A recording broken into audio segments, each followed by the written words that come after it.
So, if Liverpool and Tottenham go out, how many Brexit jokes do you have prepared? I like that a lot. That's great. So that and more coming up as Nico is here alongside myself for this week's Q&A because Paddy's on vacation.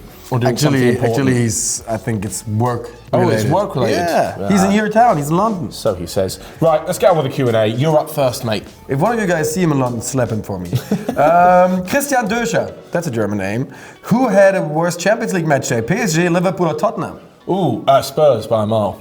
Why? Well, I mean, okay, all three teams lost by 1 goal. But PSG and Liverpool have the home leg, whereas Spurs have the away leg. That is right. And on the other hand, everything in Leipzig is a home leg for any team.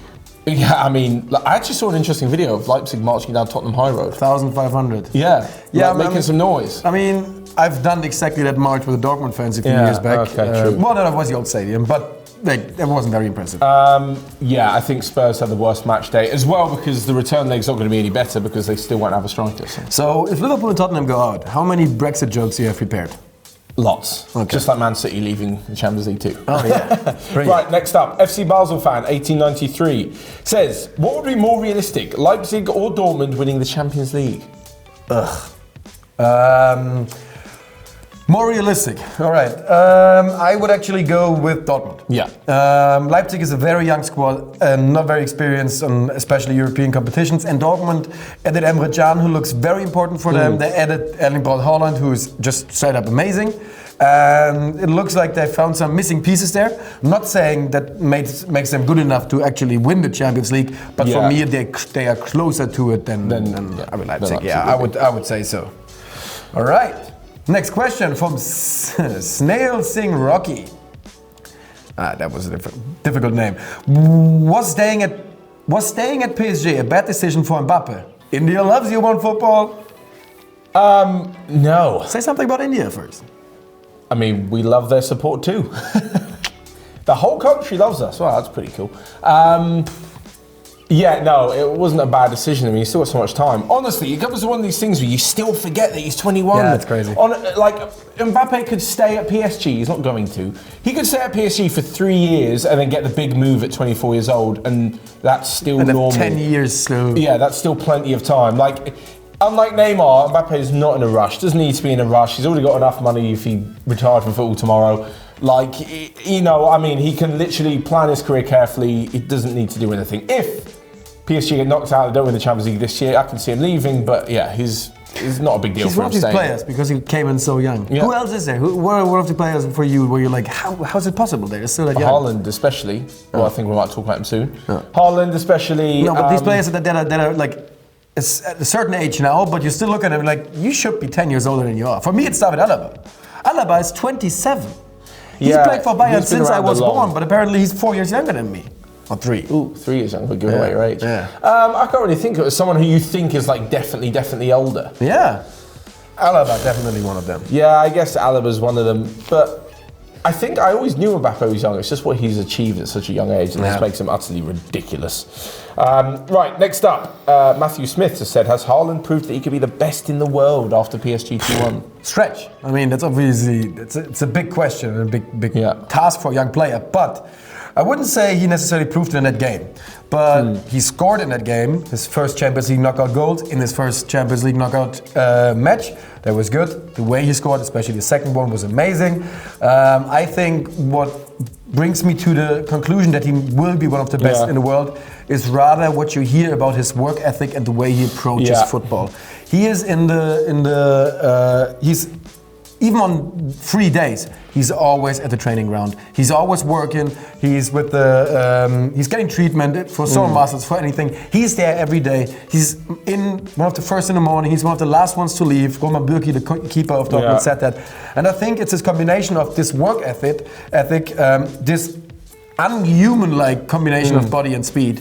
And what he already has done in the Champions League that shows me, yes, he will be great. He couldn't have done any more since joining Dortmund. Exactly. I think we spoke about it the other day. There's like a new generation of athletes coming through. It's insane. That are monsters. And not only this, but it's going to sound ridiculous, but like, I feel like 20, 30, 40 years ago, when you're the best and you didn't care about it, it made you better.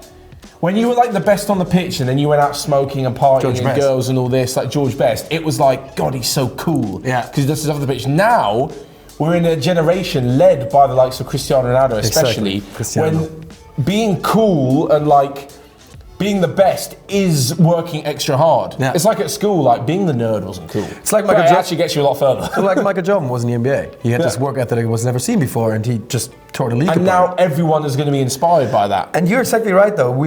I have the same feeling. Just because it's so much easier for like scientists, for example, to tell at a young age, or coaches or scouts, like he has the physical requirements, what it needs. He's got what it takes to become a dominant pro, and they're way earlier in the position to tell. Yeah, Therefore, I of think course. that what you said is actually happening. We're looking into a generation of freak footballers. Super freaks. Super freaks. Not the Greek freak. Not the Greek freak. Gianni Sante to Cupo. All right, Joshua David with the next question. Since Man City will probably be losing some players soon, where do you think De Bruyne will end up, and which big team needs him at the moment? Any team can take De Bruyne, is a short answer. He's brilliant. If he was to go anywhere, I'm looking at Real Madrid because Modric is almost 35. I think Modric out, De Bruyne in, makes sense, brilliant players. Him choosing between De Bruyne, Valverde, Casemiro and Toni Kroos is a pretty good midfield. So yeah. That sounds pretty good. Still though, I can't see all these players leaving. No, I can't see them leaving, but if De Bruyne was to go, yeah. Barca. Right, I next got up. asked the same question earlier and I said Wolfsburg, but that was just my take. Back to Wolfsburg. Next up, William Henning has said, okay, who's going to win the league? Barca or Real? Real. Juve, Inter or Lazio? I'm going Inter because I'm hoping for it. Leipzig, Dortmund or Bayern? Just not Leipzig. And the Champions League? Bayern. Whoa! big Bayern. call. Bayern Chelsea next week, of course. I made a video about that and I got myself into believing it. Worked yourself up. Yeah. So no, I believe in Bayern. All right, Massimo Quattrone 09. Can Atalanta be like last season's Ajax? In They're terms of halfway there. shocking, yeah, they're kind of halfway there. As much as I love Atalanta, what they're doing, no. Yeah. I think, Valencia is a very, very kind draw. You're talking about Ajax, who knocked out the 3 times reigning champions in Real Madrid, then knocked out Cristiano Ronaldo's Juventus, then got knocked out, quite fortunately, against Spurs. This is completely different. I think whoever Atalanta face in the next round, looking at the quality of teams it's going to do, I is going guess to be curtains. then we'll see. Then we'll see. But like if they beat the next team, whoever it is, then we're talking we'll see, about but potentially the next Ajax. It looks unlikely, less so than Ajax. Yeah, I think so too, because what I think is that Atalanta is a brilliant attack, Yeah. but like you saw yesterday in stretches, defensively they have some issues. Yeah, exactly. Valencia just couldn't expose them. Exactly, and you're going to come up against a lot better attackers, unless they're playing Spurs, who have 0 attackers. Yeah. Right, Yash Gandokar says, do you think Atletico Madrid can win at Anfield, or will they be looking for the draw? I mean, the way that Diego Simeone likes to play, they're probably looking for a draw. Yeah, of course. But on the other hand, if they score a nasty goal quite early, why not? I mean, they were absolutely able to lock down Liverpool. I don't think you can do it over 180 minutes. No. It's going to be difficult. Best case for Atleti, early goal, obviously. The best case is an early goal, but I think Diego Simeone will approach it like any away match at Liverpool, regardless of the fact that they've got a 1-0 lead. It's like any team would in the Premier League. You go there, you look for the draw, you try not to concede. Yeah. If they concede 1 goal, you still stay strong and hope to nick a late one. If Liverpool score 2 goals, Diego Simeone's team will still stay strong and look for the 89th, 90-minute sucker punch, and they go through on away goals. Simeone will sit deep and defend, knowing that they technically can concede 2 before a sucker punch. Obviously, an early goal even better. Yeah. Do you think they will make it though, Atleti? I can't see it because Liverpool's so strong at home, but there we go. Same. I'm next. Honorio Ortiz, and that's a brilliant name. Why are Liverpool fans not accepting their defeat and start saying Atletico were parking the bus? Weren't they aware of that one of Atletico's strong suits is defense? Can you give me your take on this? They were parking the bus. Probably not as bad as you think. They were just defensively very solid. Like, they did not just sit there in their box. No. The midfield especially worked their socks off. And they almost transitioned to a back 5 at stages. I think who was out on the right? Koke, normally more of a central player, but does play out wide. He's a wide central midfielder. He's not a winger. Puts an enormous amount of work. Is really sort of the embodiment of Diego Simeone on the pitch. I don't know. Liverpool fans, they're annoyed. They lost. They're not used to it. Whatever. Get over it. You'll probably win at Anfield. I feel like the kind of issue with it is that why would Liverpool fans think that Atletico are going to play any other way? Like, would Atletico, why would Atletico come out and attack Liverpool when they know they'd be caught on the counter by the best trio in world football? They're not stupid. That's the thing, man. If Liverpool was surprised by that, then Jurgen Klopp just lost lots of credits as one of the best coaches in the world. I mean, the fans maybe, I don't know, but Klopp and Liverpool knew that Atletico were going to do that because they know it's their defence. Diego Simeone is paid to figure out how to beat an opposition. If he thinks the best way to do it is defensively, and he does it, credit to him. Yeah. Like, he's an idiot if he thinks he can out-attack Liverpool. Yeah, no, that'd be suicide. Yeah, that would be football suicide, so no, that's very, very stupid. Yeah. And you'll see more of it in the second leg. Right, another quick fire from Mohamed Sikandar, who said, Pep or Klopp? Klopp. No, Pep, sorry. Cool, okay, De Ligt or Varane? Varane has done more, but I'm taking De Ligt. Okay. I'm taking De Ligt. Haaland or Rashford? Well, what kind of question is it? I know. Rashford, right? Haaland. Bergwijn or Quincy Promes? I liked Bergwijn yesterday, and he's younger. So, I mean, I didn't like him yesterday, but I like. He's a good player. I gotta be honest, I haven't seen him play for Spurs since he joined. I haven't seen him play for PSG in quite some time, and I realized how much muscle he gained over the last year or something. Therefore, I'm taking him. Yeah. He's become a bit of a beast. Mohammed also said, if this gets picked, thank you so much. Love the work you guys do. Thank you for your question. Yes. Next up. HF Vivo. Wow. Sorry, guys. Man, you know what happened to me? What? I brushed my teeth and had an allergic reaction on my tongue again after doing it with this toothpaste. Yes. And you know what the worst part is? I did it again after I had the same reaction 4 weeks again. I used the toothpaste again, and it happened again. All right.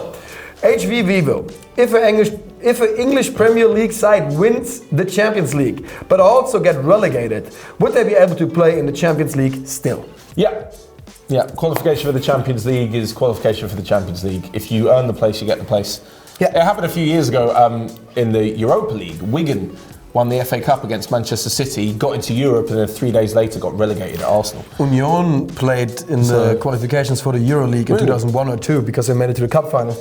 And they were in second division. Yeah, same thing happened with Millwall as well in 2004, I believe, against Man United. United trashed them. Also came, I think, second or third that year. So Millwall were in the Championship playing Europa League, and Wigan a few years ago. Pretty nuts. Right, next up from the Munawar. Pick one of these answers. Oh, the Munawar, you devil. The Munawar, just for you guys to understand, is a colleague of ours. He's working here, and without knowing the question, I know it's going to annoy me. So, RB Leipzig win the Bundesliga or the Champions League? I'm out. You got to pick one. Give him the Champions League. Really? Yeah, give him the Champions League. Just because it's not German football? Yes. And because, look, the Champions League has been won by teams that are just heavily financed before, you know? Okay. And I don't want them to... it would be so unholy for them to touch the German, the Schale. I just can't see that, man. I would end my career. Okay, fair enough. Would end my career. All right. Next up. Yes. From Kian Badis, Arsenal have the second best fullbacks in the league in Bellerin and Tierney when fully fit, behind Robertson and TAA. Love the vids, keep it up, lads. Not a question, just a statement. I assume you put it in because you want to rage about it. Okay, first off, yes, Trent and Robertson are the best in the league, fullbacks. Yeah. Bellerin and Tierney are the second best fullbacks in the league when fit. First of all, they're never fit. First of all, they're never fit, so you could claim it knowing that technically we're never going to get to put it to the scientific test because they won't be playing. Tierney's had 5 Premier League games, a few in Europa League, has been decent. So he's been so good, apparently, that an 18-year-old Bukayo Saka, who's not even a left-back's been starting ahead of him.